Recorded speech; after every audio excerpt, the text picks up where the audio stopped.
Oventus Medical is an Australian-based device manufacturer, and we're operating in the sleep disordered breathing space. So our first device is an oral appliance which treats snoring and obstructive sleep apnea. It's been shown to be very effective in the treatment of those two. And the point of difference between our device and other oral appliances is that we have incorporated into it a 3D printed titanium airway, and that's approximating a human nose. So it allows patients with nasal obstruction to breathe unobstructed, bypassing the resistance in the nose and the soft palate, and at the same time stabilising the jaw to prevent obstructions from the tongue.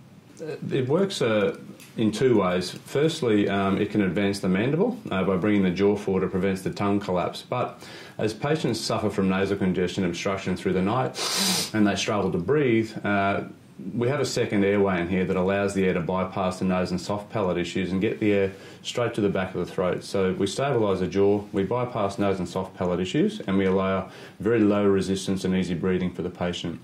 At the moment we're selling in Australia. The O2 Vent T was launched in Australia in July. We have some very good early sales in Australia, and we've just also received FDA clearance for the O2 Vent T in the US. We're in the process of setting up our beta sites there ahead of some early sales to patients on a pilot basis later this year. The O2 Vent Mono was a monoblock device, hence its name. And with a monoblock device, if the patient needs or wants to change their jaw position, they would have to go to see the dentist.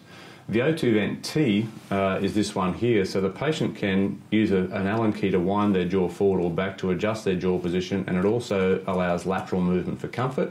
And we've reduced the bulk by about 40% in the O2 Vent T as well. So we have TGA registration for both the O2 Vent Mono and the O2 Vent T, and we have FDA clearance on both of those devices as well.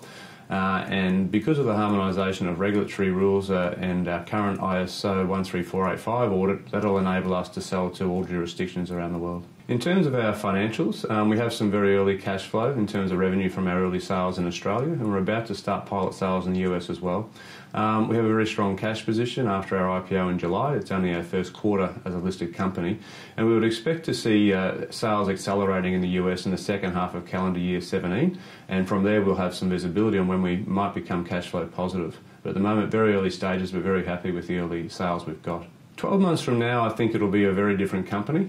We should see some accelerating revenue in North America. We may have entered some Asian markets as well. We should see some solid sales in Australia, but importantly, we'll have more of our products in the market. So our first two devices are oral appliances alone, and our next device will allow connectivity to CPAP. So for all of those patients, the vast majority of them that can't tolerate CPAP due to high pressure and mask-related issues as well as nasal irritation, we'll have a solution for those patients, delivering CPAP without a mask and a drastically reduced pressure level. So I think that's going to be a really exciting evolution for Oventus.